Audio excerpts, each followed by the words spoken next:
You're basically teeing up the field of flow science for a whole new frontier. Flow starts when you say yes to the fight. Getting into a flow state versus a trauma, getting into a flow state is associated with a proactive willingness to approach the situation, to approach the challenge, to face it. The fight response is localized in the thalamus, whereas freeze and flee were in the amygdala. It's a sense of, I got this, versus, oh my God, I'm going to get my ass kicked. Our argument is essentially that flow is the flip side. It's this learned powerfulness. We know flow helps with burnout.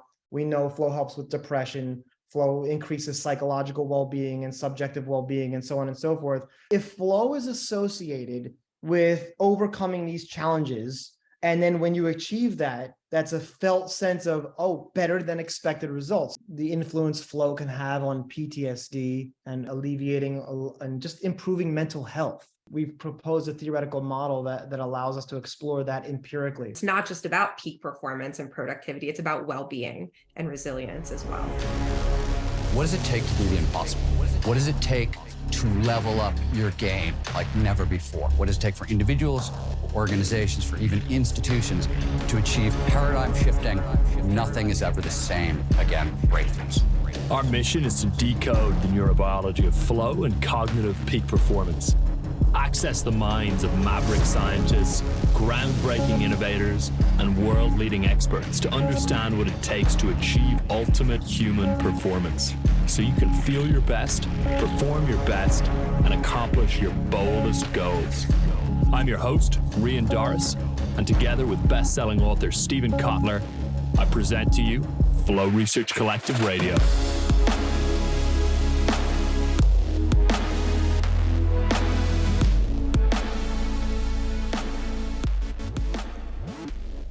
Welcome, everyone. My name is Dr. Tori Higgins. I'm the head coach of the Flow Research Collective, and I'm being joined for a very special episode of FRC Radio today by our executive director, Stephen Kotler, and our chief science officer, Dr. Michael Mannino. And this is an exciting episode because we're here to talk about the research article that they just recently published. It's called The First Few Seconds for Flow, a comprehensive proposal of the neurobiology and neurodynamics of state onset. And that's in the journal Neuroscience and Biobehavioral Reviews. Thanks, guys, for taking the time to talk to us about some cutting-edge neuroscience today. Glad to be here. Good to be with you. Thank you. So this paper marks several firsts in the field of flow science, so let's dig right in. I want to know, Stephen, I always want to talk origin stories. So what's the origin story of this paper? Can you talk a little bit about what are some of the biggest gaps in our understanding of flow, particularly in regard to how we enter into a flow state, and what took you down the path to writing this paper? A bunch of different complicated questions. In terms of what did we know about flow, and flow state onset, nobody had yet proposed anything for the neurodynamics, the network level of the brain, or the neurobiology of flow state onset. People had started to do over the past 10 years, I think that's right, Michael, better work on sort of the neurobiology, the state itself. But how do we get there was an open question. Wait, Stephen, can I interject actually? Yeah, please, of course. My first interjection. So we actually reviewed a paper called The Brain and Flow from Alameda in 2020. It's published in 2022. There's a lot of research about what happens when you're in the brain, when you're in the flow state.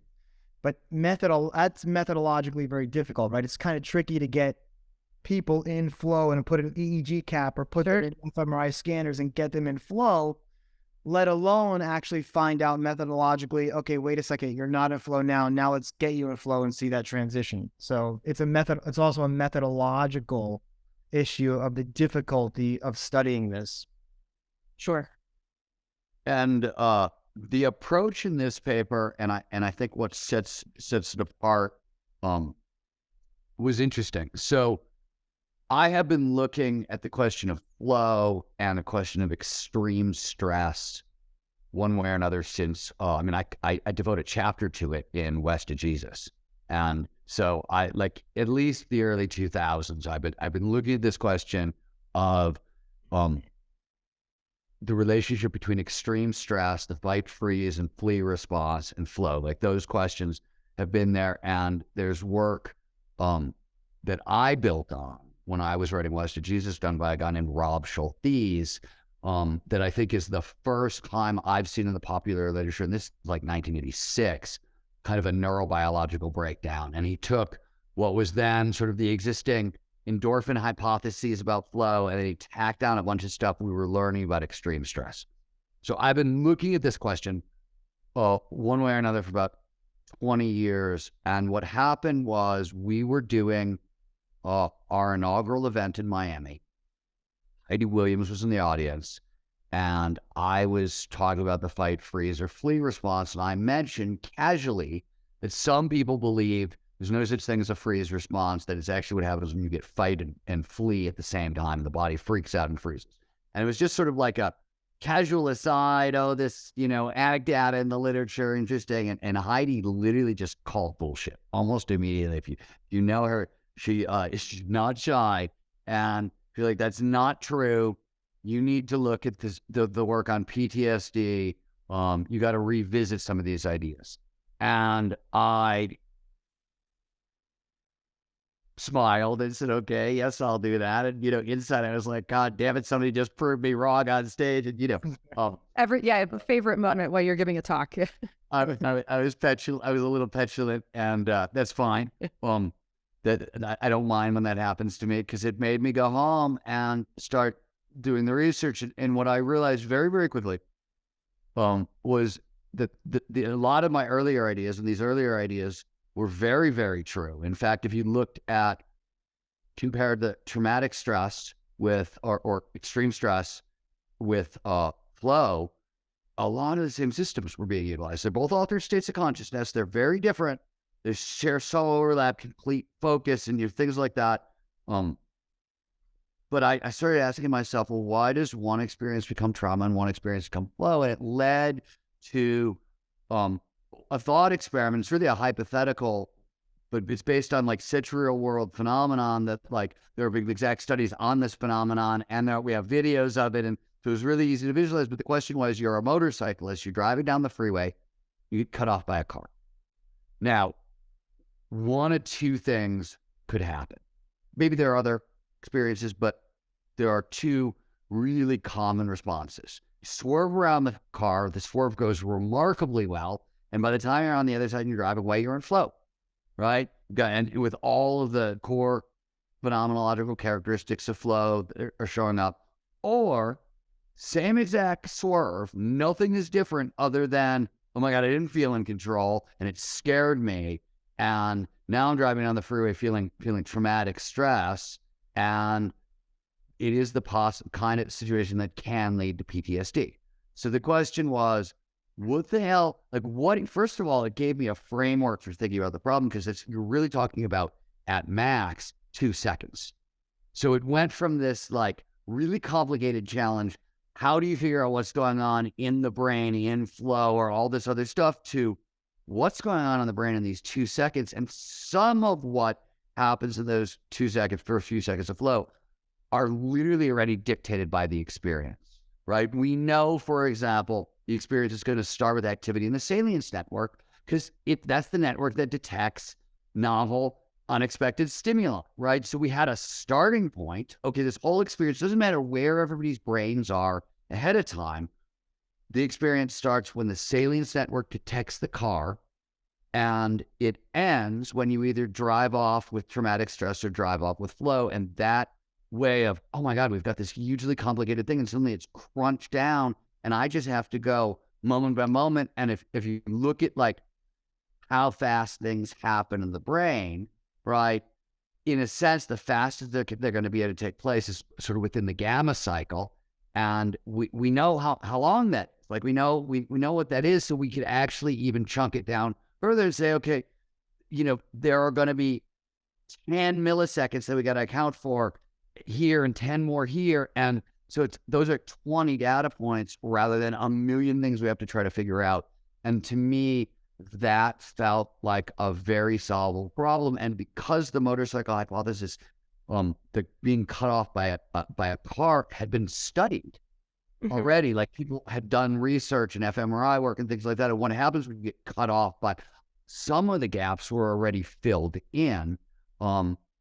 So I felt it was a very contained form for like this puzzle that, like, I've been staring at flow state onset for 25 years and I couldn't even find a way in. Suddenly I had a way in and some of the information already are filled in. And then it was just a question of like, Michael and I really hammered at it. Some other people really joined in. There were a lot of conversations with a lot of scientists and thinkers along the way, just saying, hey, is this possible? Is this possible? You know what I mean? I talked to lots of different people, and sometimes the victories. Like I remember talking to Paul Zak, who's sort of a god of oxytocin, and Paul's also really good on flow. And I do I have to involve the oxytocin system? And Paul is really convinced that unless there's social flow, this is a solo situation. You don't. So that's an entire system that I didn't have to talk about. There were a lot of conversations like that with people where we were just like, okay, great, we can throw this out because we don't need it. We can get more closer and closer to what we know is really active. And I think as a final piece of the puzzle, our Richard Husky, who was one of our co-writers at UC Davis and is really one of the leading lights of flow research in America, had done really cool work on Scott Kelso had sort of laid the foundation, another one of our co-writers, establishing social neuroscience, coordination dynamics. And then Richard Husky had literally come in and started to look at the neural dynamics of flow and flow state onset. So we had, with his work, we also had a target. Like we knew we were starting and we sort of knew where one of the systems was likely heading. Yeah. And that was really useful. I'll stop there. Let me jump in. Yeah. Well, before I want to recap some of this for our listeners. So the landscape coming into this paper, what I just heard were there were gaps in our understanding around the mechanisms driving the onset of flow, the neural dynamics or the information exchange that occurs while we're in flow. Yeah. Right. Also, methodologically, how are we going to study this? Right. Because there's challenges of keeping people in flow and then putting them in some kind of imaging device, et cetera, right? And so I love that you came up with this theoretical model or this thought experiment of the motorcycle to start trying to tease out some of these questions. So to add on that's like it's a hypothetical situation. It's a thought experiment. So it happens in real life, obviously, and like Stephen said, it's been studied. But I want to add on to that extrapolates to other high stakes scenarios like in sports and combat, and also low stakes scenarios. So we think the way the brain transitions into flow all happens across the board. When the brain gets to a flow state, when it finds the flow state, this sort of thing happens. It's just that this sort of like, you can even think about like a CEO about to give a presentation to the board, and it could go really, really well, although the flow triggers are present, and it becomes a flow state, or it can go really badly, right? And lead to, X, Y, and Z negative outcomes, right? In the psychology of that CEO. So I think it's broad. Oh, I've definitely had trauma from bad presentations. Right. Yes, especially when there's a lot at stake, right? And so, I think it presents a really good entry point into exploring these neurobiological mechanisms of onset. So what you're doing. One thing I gotta add one final thing. Sure. Only because I have found, because we're now, Michael and I, one of the things that we're working on is a paper on intuition and thinking about the process of like having an intuition.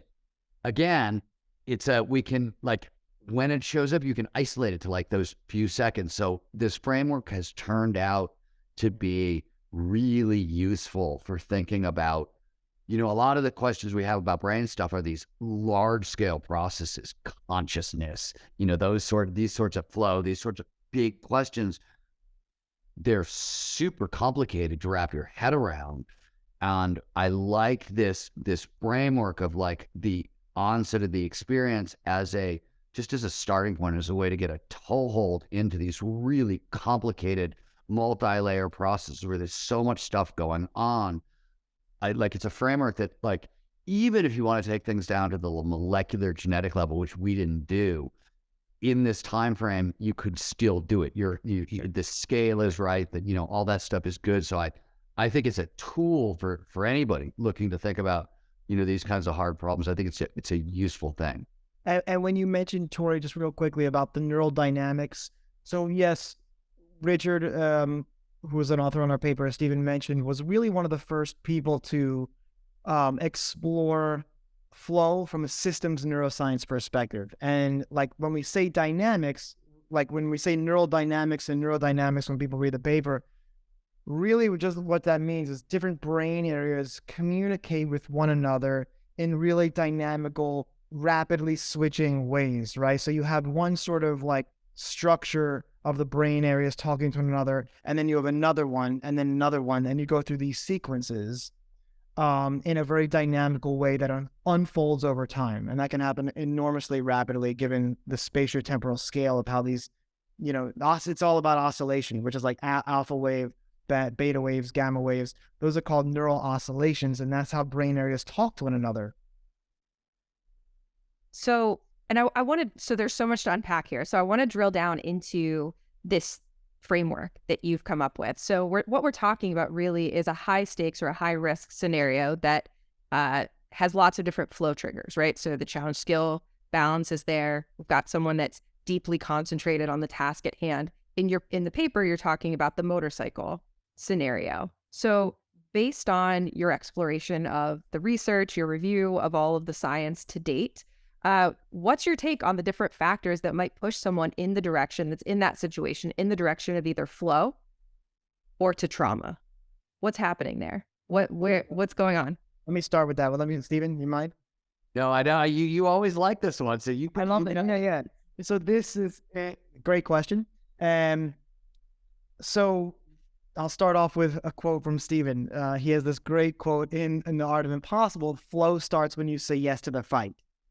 And so that's very, very interesting because there's always a challenge. You're presented with a perceived challenge, and you're bringing a certain skill set to that task. So there's always this moment of approach or avoidance. And so what we think is happening here is that getting into a flow state versus a trauma, getting into a flow state is associated with a proactive willingness to approach the situation, to approach the challenge, to face it, versus trauma, which is maybe associated with a reactive sort of willingness to avoid the situation. So you can couch this in terms of approach avoidance or fight or flight, right? But flow is always associated with a challenge, and a challenge presents difficulties to the brain. And so whether you're in a high stakes scenario or a low stakes scenario, and so that's what kind of we're exploring is this point of departure that the brain takes with approach versus with avoidance. And Tori, it's worth, this isn't a new idea. Like if you go back, Hans Seel's, I think it's 1935 paper on eustress and de-stress, which was based on the Erbs-Dobson curve that becomes, once Csikszentmihalyi shows up, the challenge skills balance, right? He had this notion of positive versus negative stress going all the way back in these two systems. And what's interesting about it, so some of this work, it really started, I was thinking about all this stuff. I had dinner with Andrew Huberman when we were up in Seattle at one of our early events. And Andrew's lab at Stanford had literally separated out the fight response. And they figured out that the fight response is localized in the thalamus, whereas freeze and flee were in the amygdala. And so the mechanism I was looking for, and we're not 100% certain if what Michael said is 100% true all the time. You're always going to say yes to the fight. You're always going to approach it. We believe that usually that actually means quite literally triggering the fight response. So when that momentary surge, and while it's not in the paper, you get testosterone. Among other focusing and energizing chemicals, you get a little bit of testosterone with that fight response. And the freeze response, the flee response, it's that I don't have control and I'm trying to run away. And really want to emphasize it's not just saying yes to the fight and approaching, it's a sense of, I got this, versus, oh my God, I'm going to get my ass kicked. Right. Now, you can go into a situation and think you're going to get your ass kicked and still triumph and end up in flow on the back end of it. But it seems much more unlikely. Yeah. And that's also part of the overall project here is linking, like you said, sense of, I got this. That's the phenomenological, subjective, like felt experience, and linking that with what's going on in the neurobiology. So you have this neurophenomenological approach. So that's what we're really trying to do. And one of the goals in the paper, for the first time in the literature, really trying to connect the neurobiology, the empirical data, with the phenomenology, the self-reporting that Csikszentmihalyi studied, and seeing how those mutually constrain one another, right? So how the data informs what people report, but then also using those self-reports, that sense of control, to inform how we interpret the data from neuroimaging studies, for example. And which is huge. This is a huge advancement in flow science and our understanding of flow. And if I'm hearing you correctly, it feels like one of these key differentiators between, is someone going to go down the path to trauma versus the path to flow is this ability to act in that moment. So, which seems like it has huge implications for, building anti-fragility, resilience, and potentially even treating PTSD. Versus the in fact, the inability to act, right? Like going all the way back to Van der Kolk's really famous 1989 paper, inability to act is always associated with trauma. The end result of this inability to act is Marty Seligman's famous work on learned helplessness, right? Like where the inability to act is so bad that you just give up. Our argument is essentially that flow is the flip side. It's this learned powerfulness, right? It's based on, deciding to act. And in a sense, you can say that flow starts when we detect novel stimuli and decide to act on it. And it's interesting also, if you look at the systems level neuroscience view that we end up with at the end, Richard Husky's work, we're either seeing metastability or synchrony. It's a little unclear between the executive control network, which allows us to stay focused on task and keep out all distraction, and the goal-directed network. Mm-hmm. Right? And the goal-directed network, this is acting and the ability to act and approaching. Like that's what's kicking that into gear, right? Mm-hmm. The novel, in a sense, you can see the two things that end up being in flow. So you're getting involved early on, right? Because you've got this salience thing that you're focusing on. So you've got the frontal parietal control network getting active right then and there. You've got the goal-directed system kicking in. A bunch of stuff happens along the way. But in the end, Richard's argument is that these two systems, there's synchronous behavior, so they're doing roughly the same thing at the same time. The other option is Scott Kelso's idea around metastability, which is sort of the same things happening. It's just sort of a slightly different way. It's not quite as synchronous. And I think we need better imaging data to actually figure out which one that's going to be. It's hard to get like these neurodynamics are fast, as Michael said. So like trying fMRI, it's like a 2-second picture. Yeah. And we were talking about stuff that takes place in like 200ths of a second. Correct. It's hard to figure that out. And piggyback on that, like I wanted to go back to this idea of cognitive control and first of all, post-traumatic growth. So learned powerfulness, this is one of the reasons why then there's research on this. There needs to be more research on this. We're actually working on this now, that flow we know flow helps with burnout. We know flow helps with depression. Flow increases psychological well-being and subjective well-being and so on and so forth. But flow may also act as a very interesting therapeutic approach to PTSD, and this exactly may be why. And another bit of evidence to support that we review in our paper. This exactly may be why. That's a declarative sentence from a scientist if there ever was one. I'm always, our job as scientists is to just tell me I'm wrong, falsify my hypotheses. Okay, right. No, I loved it. I'm fine with it. This is like I'm harkening back to my dissertation defense here. Tori, you know what I'm talking about. So, and Stephen, you will know what I'm talking about.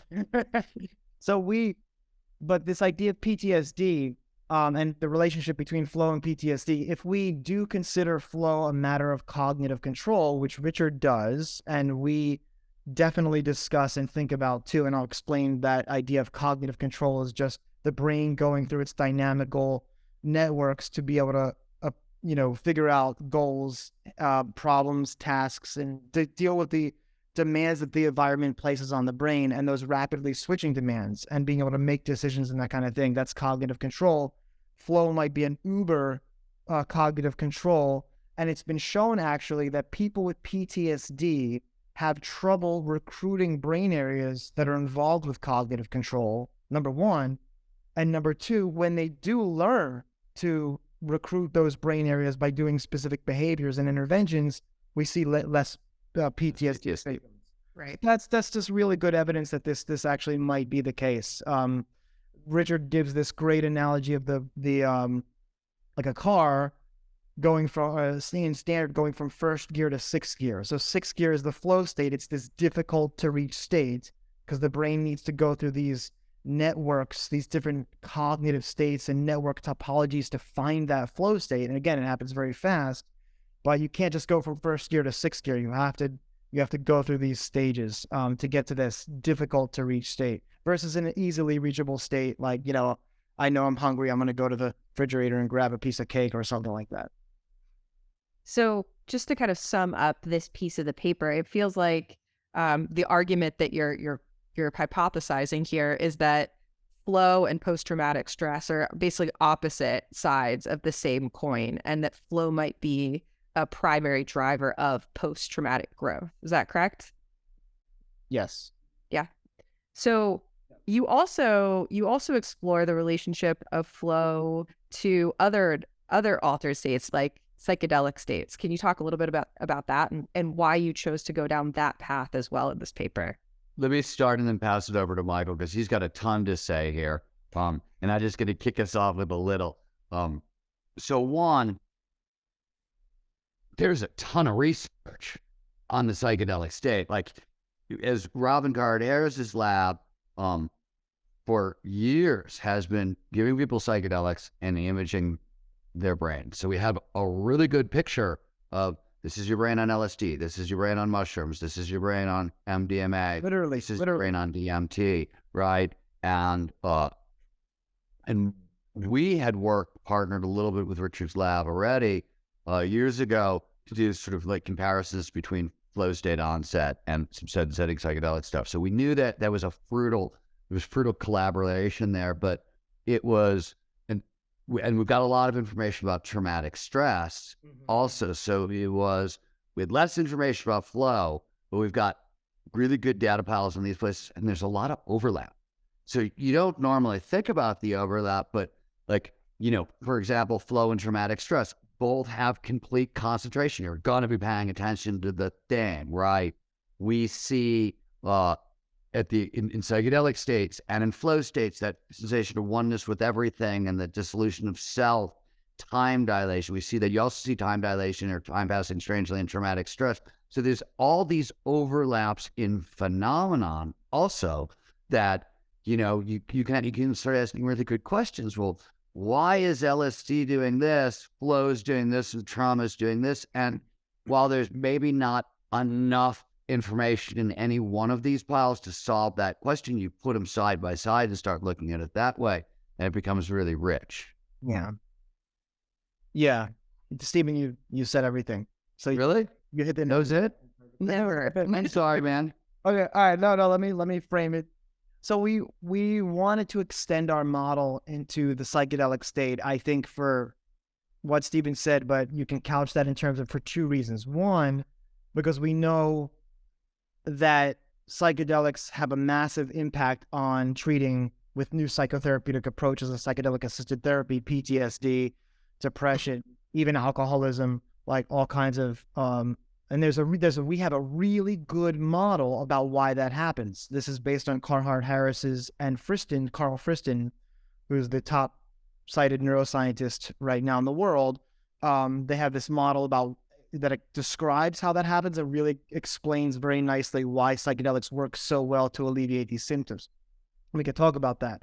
The second reason, as Stephen said, is because there's a lot of similarity between the flow state and psychedelic state. So there's an altered perception of time. There's a diminishment and altered perception of self. So you have some, and we can put people in scanners and give them psychedelics and just let the world happen to them. And just, again, very difficult to do with flow, but very easy methodologically to do with psychedelics. Although legally there's people here in the States and the UK are trying right now to figure out how to study psychedelics in the lab, but we have really good, rich information about that happens. However, there are a lot of distinctions and points of departure between psychedelic state and a flow state. So in a flow state, you have clear goals. You are bringing a certain skill set to your task, to the challenge at hand. There's immediate feedback and so on, which you don't get in a psychedelic state. I mean, going back to the motorcyclist scenario, imagine the motorcyclists, what they would do if they were down that highway 90 miles an hour and a car swerves and they were on shrooms. Much different outcome, right? So we can make inferences about what happens and how the brain transitions into a flow state from looking at what we already know about this data, neuroimaging data from a psychedelic state. And we think we've covered that very comprehensively in the paper, and it provides a really good tool to extend the model to understand what's going on in the brain during the flow state and how it gets into the flow state versus, for example, trauma. So, which is incredible because previous to this, right, it's all kind of anecdotal and or correlational, right? So this is creating a model to actually test this. Yes. So can you speak a little bit about what are the specific gaps that this paper is seeking to address? Because you're basically teeing up the field of flow science for a whole new frontier. So can you talk a little bit more about that? I'll just talk about one or two points, which is I want to say 4 or 5, maybe more, measurable signals in the brain that seem to precede flow state onset. And some of those are very new to this paper. The one that we're most excited about is what's known as the P300B. So let me finish my statement, and then I'll come back to what the P300B is. My statement is, Sure. What's cool about this, it fills gaps it gives us new ways to test markers for, this is the brain moving into flow. Now we know, and it unlocks a whole ton of computational modeling approaches, which is one of the things Michael and I have been talking about since we first met, about, oh my God, let's start, really bringing the tools of computational modeling and computational neuroscience to this problem. The P300, so let's talk about the swerve itself and the transition into flow. This helps. So the first thing you've got to realize is there's probably not one swerve. In our scenario, we give you 3.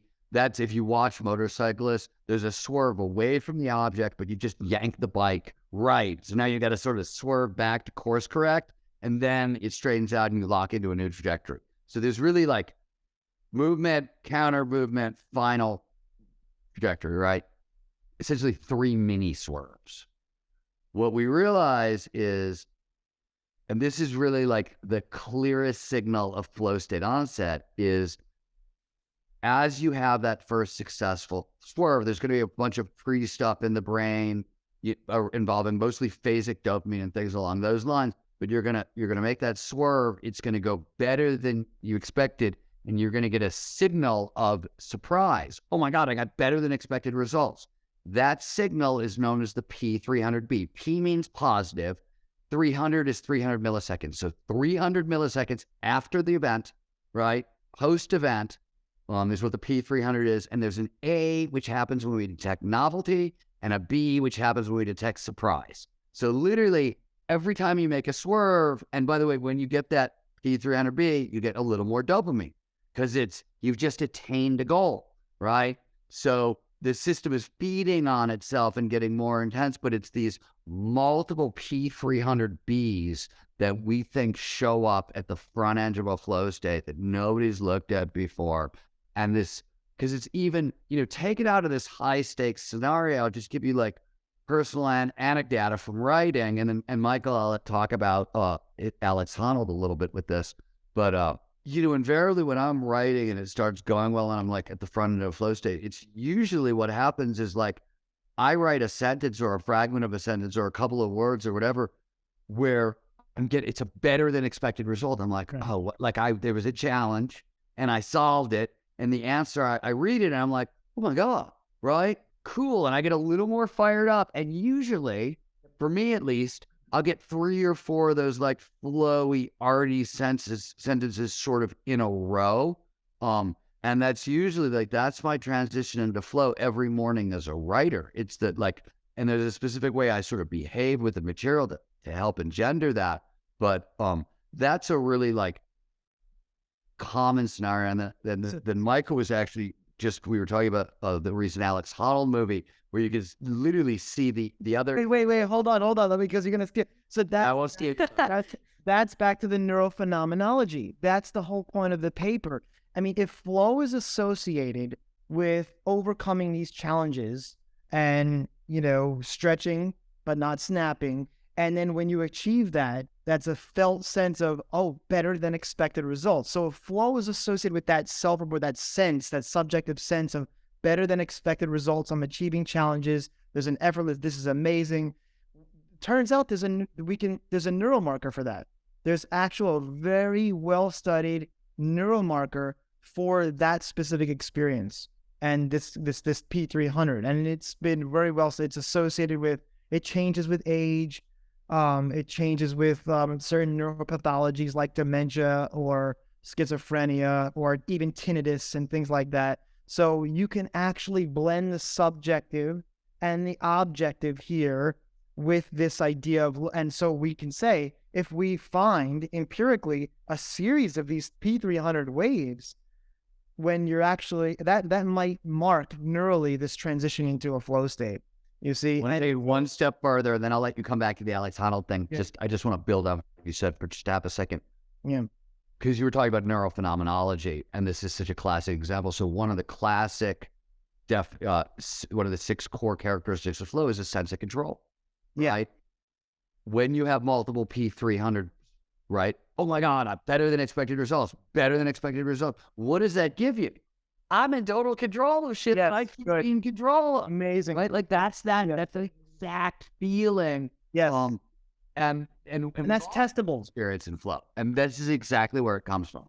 Yeah. And that's testable. And so with Alex Honnold, I was like talking to Stephen, that's a high stakes scenario, right? And back to that sense of control. I got this. I can overcome this challenge. Alex was climbing when Alex was free soloing El Capitan during, at his movie Free Solo that Jimmy Chin produced, he's, I got this, I can approach this, I'm not going to avoid this, right? It's a very challenging situation. Well, there's one scene in the movie in the documentary where he has to go up this, I forget what the actual part is, it's like a straight up part, but he has to do this karate kick to get to that point, and he practices the flexibility and practices the karate kick.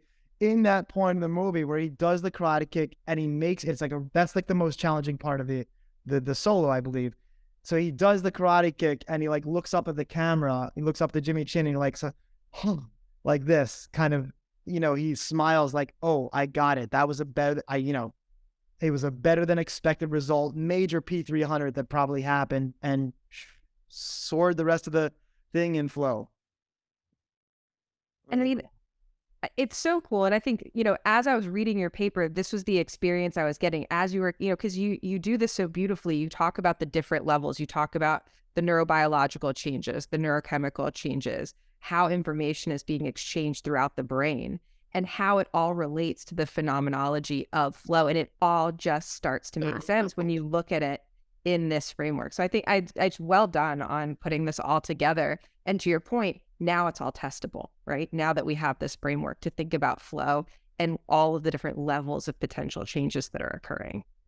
There was the other thing about the paper you asked, another gap that I really, and I'm really proud that it filled this gap, is I felt that any proper definition of flow state onset, you got to account for the 6 core phenomenological characteristics of flow, obviously. You also have to account for how all the flow triggers work, right? If this is the onset of flow, right, you should be able to see where the purported triggers are working and why. And finally, you should also be able to see all the performance benefits and be able to say, okay, this is why we're getting all those things. And now we're not the first people down this rabbit hole. Other people have taken swings at this as well.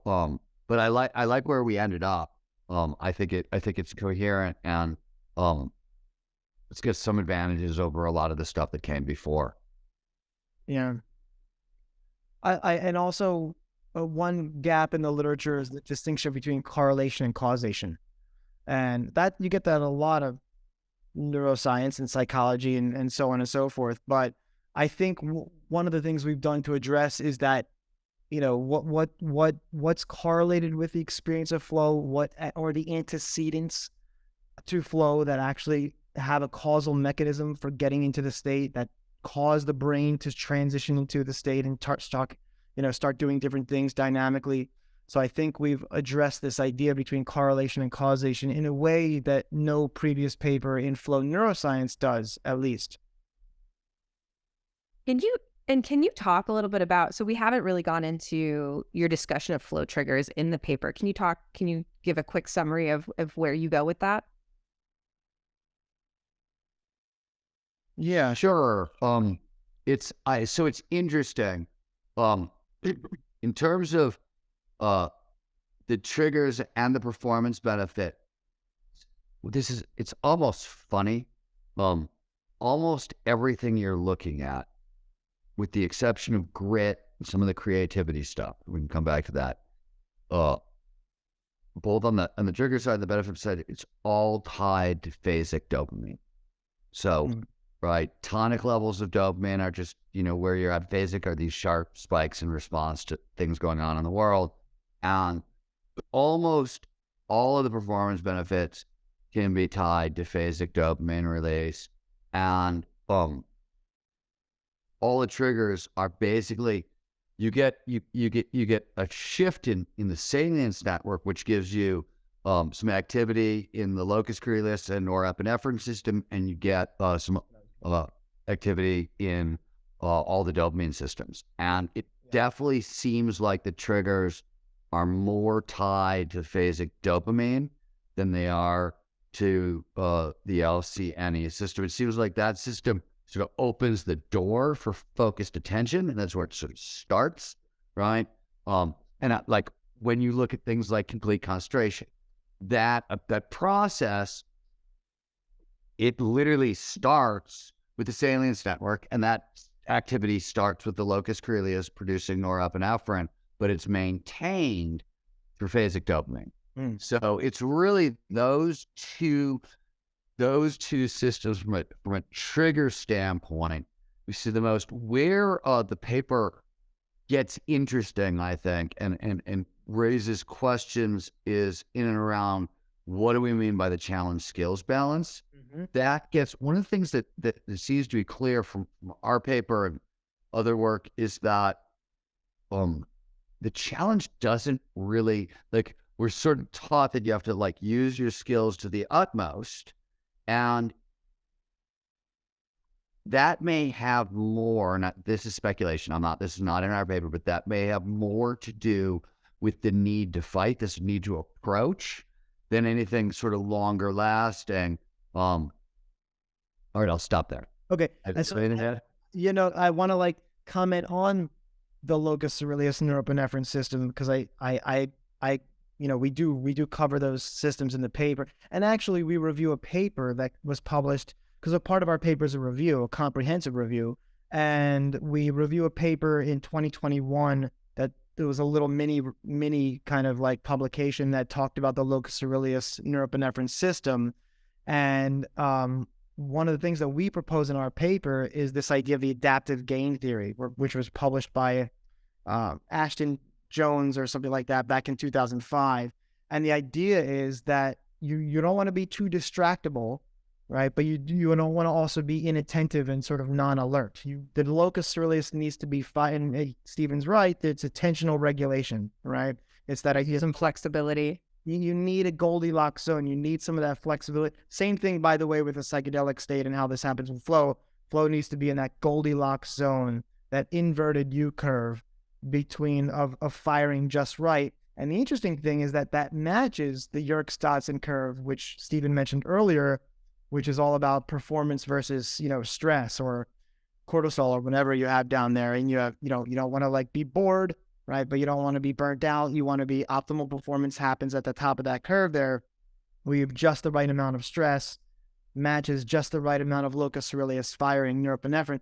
And the other thing is, too, really interestingly, so the locus coeruleus projects into the prefrontal cortex. And it projects to different pathways into the prefrontal cortex, which we know is in certain ways involved in localized hyperfrontality. Certain parts shut down, certain parts light up, certain parts communicate with other areas of the brain in this cognitive control way we talked about earlier.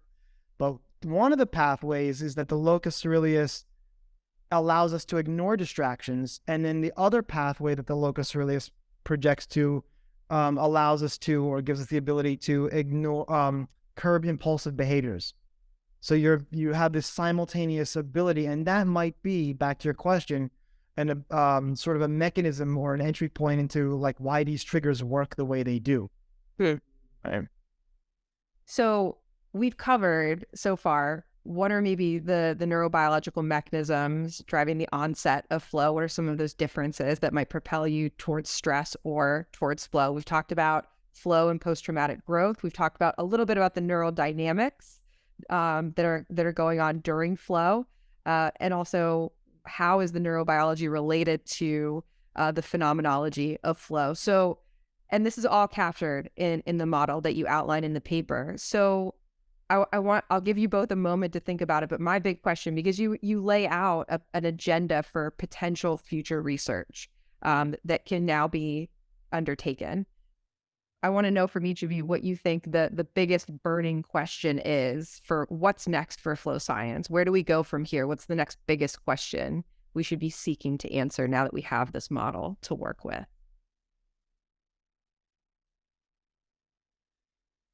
There's definitely some validate. I mean, there's a lot of stuff in there that I'd like to try to validate. It's funny, like I'm just thinking about some of the stuff that we're working on. We're working on a paper on flow and caffeine. We're working on flow and pain. We've been working on flow a little bit in the endocannabinoid system. There's a bunch, and these are all, one way or another, they're sort of aspects of this same thing. So I think for a while we're going to be sort of playing in that spot. One of the things that's really interesting to go to the systems level a little bit deeper. Like, what's the difference between a psychedelic state and a flow state? Michael touched on it. In psychedelic states, you see like a lot of unidirectional connectivity, different parts of the brain just talking wildly with each other. It's like a giant conversation all over the brain. Flow is much more constrained. Like, you can have this crazy wild conversation, but it's inside very tight bounds. And the reason I'm really interested in this particular thing is it gets at the thing that I find so magical in flow, which is its impact on creativity. Mm-hmm. So you get this massive heightened of creativity, but it's very limited. It's inside a tight box, which is funny because it's sort of, again, it mirrors the phenomenology. Everybody knows that like the blank page is really intimidating, but if you've set some pre-existing limits, it's easier to be creative inside those limits, right? This is just creativity research 101. I talked about it in The Art of Impossible, and it's mimicked by the neurodynamics. You see that exactly in the neurodynamics, and similarly, you see the temporal parietal junction get involved. This is a part of the brain that does perspective taking. So you've got the creative stuff and perspective taking. The reason these things are really interesting to me is, can we push on that creative? Like, of all the things that we want to use flow to amplify, I've always been so deeply fascinated with creativity. It's so important to the world. It's so important to society. And this gives us a way of looking at it where I don't think it's just actionable or practical quite yet, but it's a way to start asking deeper, harder, more interesting questions about flow and creativity. And it also gets, are there like advantages to being creative without flow? Like when might that be? You know what I mean? All those kinds of questions open themselves up to a different kind of analysis now. Yeah, and I'm interested. That's great. I think like I said earlier in this talk about the influence flow can have on PTSD and alleviating and just improving mental health.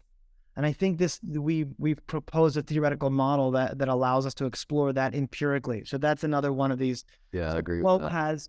flow has these effects on, as I mentioned earlier, subjective well-being and psychological well-being, and those have been distinguished in the literature. And flow has effects on both. And but why? Like what? Yeah, Jory, Michael and I are also working on a paper for the military right now. Yeah, and we're looking at resilience. Yeah, and it's the next extension out of this question, like flow and resilience. Why are special forces more resilient than average army? What does it have to do? How does it have to do with flow and social neuroscience and all these same sort of questions, right? You know, resilience, post-traumatic growth, it's all the same grit. This is all the same neighborhood. right. They seem to be the same sets of systems. And if there's a flow network that might be like a way the brain finds the flow state in terms of a flow network that might be involved in cognitive control, which we propose in this paper, it gives us a way to empirically, testably model that and some neuromarkers that might be associated with that. There's a lot of open questions that this paper sort of like gets the points to, and hopefully we'll get other researchers thinking about how to approach these both methodologically, theoretically, empirically, and even the reviewers of our paper actually, highlighted that too, that it could have this sort of big impact. And that's kind of rare to get. Well, yeah, Tori, one of the things Michael just said, and I've been saying, God, I probably wrote it in West to Jesus. I've definitely been talking about it ever since. But I, jokingly used to say, I was talking about, flow is an anecdote for grief. And I used to say, if you're heartbroken, go skydiving because it'll overwrite the memory, right? It's more powerful. And this is not a new idea. This is not a new idea. I don't think the first person to talk about using flow to heal trauma. I mean, people have been poking it for a long time. But what we now have is, as Michael pointed out, we've got mechanism. And, and that allows us to ask a totally different set of questions. And it allows you to get very, very practical, right? I mean, almost everything we do at the collective starts with neurobiological or, neurodynamical mechanism, and we've worked from there. So the fact that we have this picture of flow state onset, I want to say it gives the clients of the Flow Research Collective a pretty good advantage. Right. And to leverage how to get into flow. If we understand that, how that happens in the brain, this could be leveraged for a practical application. And Truly. It ties a theoretical framework for how flow works in the brain, which has not become before this paper. And it ties that to an implementation strategy, possibly, and a practical application, which is on the ground for people looking for more flow in their lives. Which is huge. I think that this is a massive step forward to advance the field of flow science just in general. And it's not just about peak performance and productivity. It's about well-being and resilience as well. So amazing. Well, thanks, team, for taking the time to discuss the paper. Hopefully everyone's now running out to go read it. It's the huge paper, so we just still... Yeah, it's an open access journal. It's an open access journal, so it's free online, right? Yes. And this is their new reading guide if they run into any trouble with the technical pieces. So thanks again for taking the time. We're having trouble sleeping at night. Boy, do we have a paper for you. Well, then you can flow while reading this paper. If you don't, then it's not challenging enough. You know. I was going to say that speaks to how nerdy I am because I was riveted the entire time. So, but That's awesome. Thank you. That's awesome. All right, folks. Well, have a great day. Take care again. Thank you, Tori. Thank you, Michael. Great. Bye, everybody. Take care. If what you've heard on Flow Research Collective Radio has been helpful, please consider doing us a solid and leaving us a review on Apple Podcasts, Spotify, or wherever you are listening to this. Reviews help us connect to a wider audience so we can get these peak performance principles out to more people.